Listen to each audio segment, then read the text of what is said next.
Year 3, Week 3, Road Warriors. All right. Let's get back to another DNS address. Week 3 is complete. And if you're a ranked team hosting a DNS program this week, apparently you should have just stayed home. Georgia Southern walked into Death Valley and beat number 7 LSU by 24 points. Texas State survived overtime at UTEP to move to 3-0. Georgia Tech continues treating opposing offenses like participation is optional. Sacramento State handled Vanderbilt. Old Dominion Ole Miss apparently decided 60 minutes was not enough chaos. And Mississippi threw for more than 400 yards, only to discover Memphis had no interest in being impressed. Week 3 gave us blowouts, overtime, ranked wins, defensive touchdowns, and an even questionable decision-making to keep the film room occupied all week. This is Road Warriors. Let's get into it. Our highlight of the week is Georgia Southern walks into Death Valley and dominates number 7 LSU. Let's remember how Georgia Southern started year 3. Week 1, at number 1 Oklahoma. Week 2, number 4 Oregon. Week 3, at number 7 LSU. This is not a schedule. This is a hostage situation, and somehow Georgia Southern is now 2-1. The Eagles walked into LSU and won 45-21.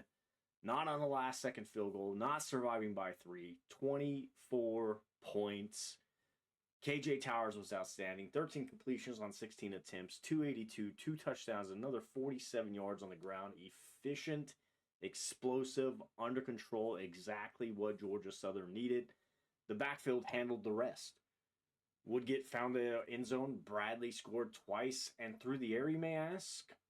Michael and Ware both had explosions. Mike went for over 100 yards and scored. Ware added another touchdown. Defensively, Minshew came away with an interception. Colcutt lived around the line of scrimmage, and Georgia Southern took control of a game that was supposed to be one of the hardest road tests of the season. 3 weeks, 3 top 7 opponents. Georgia Southern leaves the stretch 2-1. This is an opening resume almost nobody else in the country can match. And after beating number 4 Oregon and number 7 LSU in consecutive weeks, at some point, the voters are going to have to acknowledge that Statesboro does, in fact, exist. Georgia Tech is still suffocating people, though.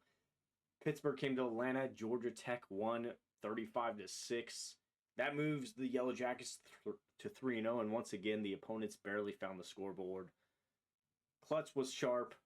Willis controlled the ground. Gaydon's Hyde and Bowman completely took over the air with 154 receiving yards. But the biggest story still remained the same. Georgia Tech's defense just does not give teams much room to breathe. 2 interceptions, 2 sacks, 6 points allowed. Through 3 games, this defense has turned Saturdays into a weekly exercise in offensive frustration. Colorado got shut out. Pittsburgh got 6. Arkansas State got 3. At this point, opposing offensive coordinators may want to negotiate for points before kickoff. Georgia Tech remains number 5 and moves to 3-0. Next, SMU comes to Atlanta, and yes, we are waiting for somebody to make Georgia Tech look uncomfortable. Texas State survives the heart attack. Texas State traveled to UTEP. Texas State had apparently decided a normal win would be too boring, but they win 34-31 in overtime. Rising threw for 319 and 2 touchdowns. He also threw 2 interceptions, including a pick 6. So it was not exactly the cleanest route to 3-0. Compton once again carried a huge portion of the offense. He produced 170 total yards and scored 3 touchdowns. Damian Crow added another touchdown through the air. The defense was able to record 4 sacks and force a fumble. But kicker Pete Wetzel missed 2 field goals, because apparently Texas State wanted to explore every available method of making this game unsuccessfully stressful. Still, they survived. This is what matters. Texas State's now 3-0. Remember last year, they started 0-4. Year 3, 3 games, 3 wins. A ranked road victory over USC already on the resume. And now they're learning to survive games they are not at their best. That is progress. Old Dominion and Old Miss choose complete chaos this week. Number 8, Old Miss came to Old Dominion. Final score, you may ask? 57-55 in overtime. 120 combined points, 112 combined points. At some point, both defensive coordinators presumably just started watching from the parking lot. Ricky Burns threw for 401 and 3 touchdowns. Burrell rushed for 123. Timmons added another 96.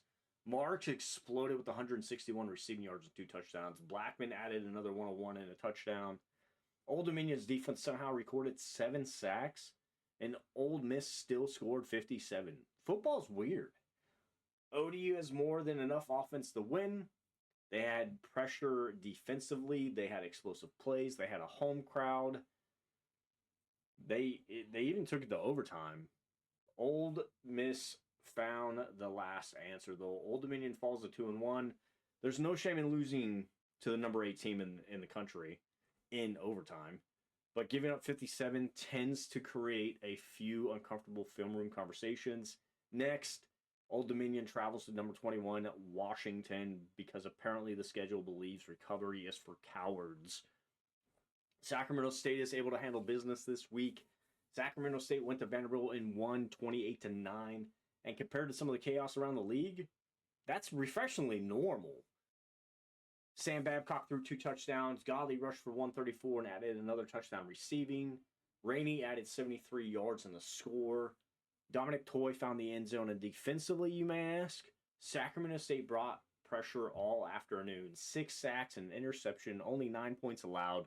After losing the opener to ranked Duke in overtime, Sacramento State had responded with back-to-back wins. The Hornets improved to 2-1, and now number 25 Penn State comes to town.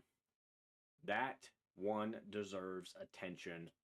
Mississippi State finally gets burned. Mississippi State entered week 3 at 2-0. Memphis changed that. Final, Memphis 44, Mississippi State 27.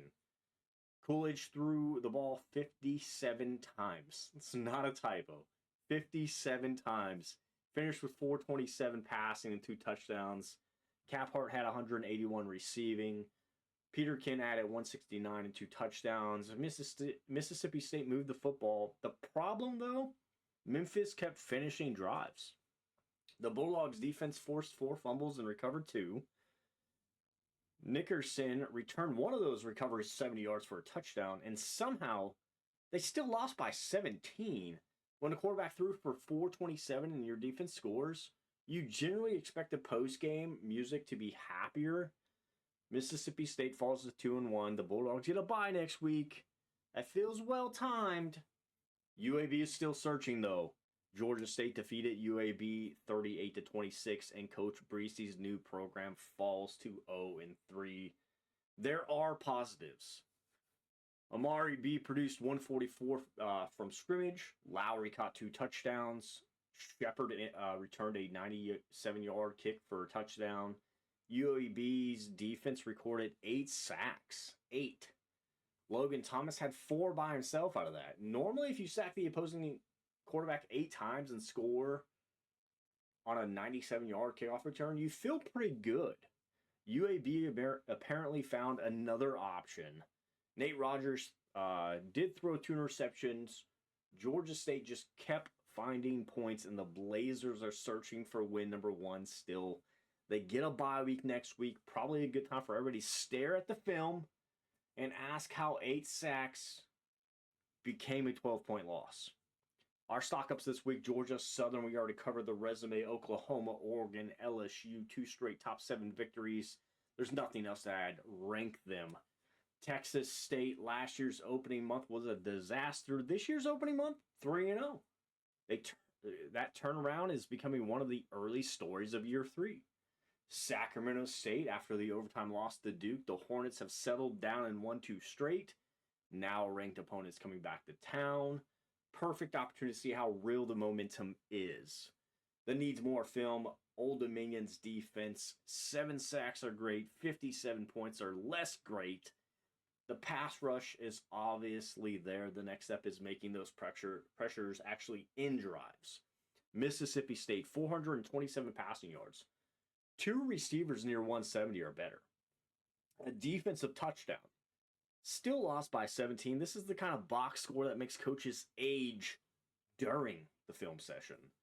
UAB 8 sacks, a kickoff return touchdown, 26 points, still 0-3. The Blazers are making enough individual plays to compete.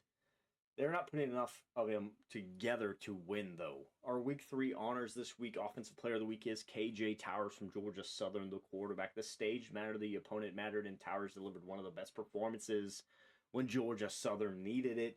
Efficient through the air, dangerous with his legs, and most importantly, a 24-point road victory over number 7 LSU. Our Defensive Player of the Week is Logan Thomas from UAB, the right edge. Yes, the team lost, but 4 sacks deserves recognition. UAB's defense totaled 8 on the afternoon. Thomas accounted for a half of them. That is disruption. Our Built Not Given award of this week goes to Georgia Southern. There really is not another choice. There 3 weeks in the year 3, Georgia Southern's played number 1, Oklahoma, number 4, Oregon, number 7, LSU. They lost the first. They responded by beating Oregon and followed that by walking into LSU and winning by 24. This is exactly what this award represents. Nobody handed Georgia Southern an easy road. Nobody gave them time to build confidence. They did. They had to earn it immediately, and now they have 2 of the biggest wins in the country. That is built, not given. Week 4, we're able to look ahead now. Several teams have opportunities to build momentum. Notre Dame, number 25, Notre Dame is coming to Georgia Southern. Georgia Southern has survived the opening gauntlet. Now comes another national brand to PITTSBURGH. After beating Oregon and LSU, the Eagles have another chance to make some noise. SMU at number 5, Georgia Tech. Georgia Tech's 3-0. The defense has been dominant. SMU gets the next attempt at solving it. Good luck. Old Dominion at number 21, Washington. ODU's coming off a 2-point overtime loss to number 8, Ole Miss. Now they go across the country for another ranked matchup. The response matters. Number 25, Penn State at Sacramento State. Sacramento State has won 2 straight. Now comes a ranked home test.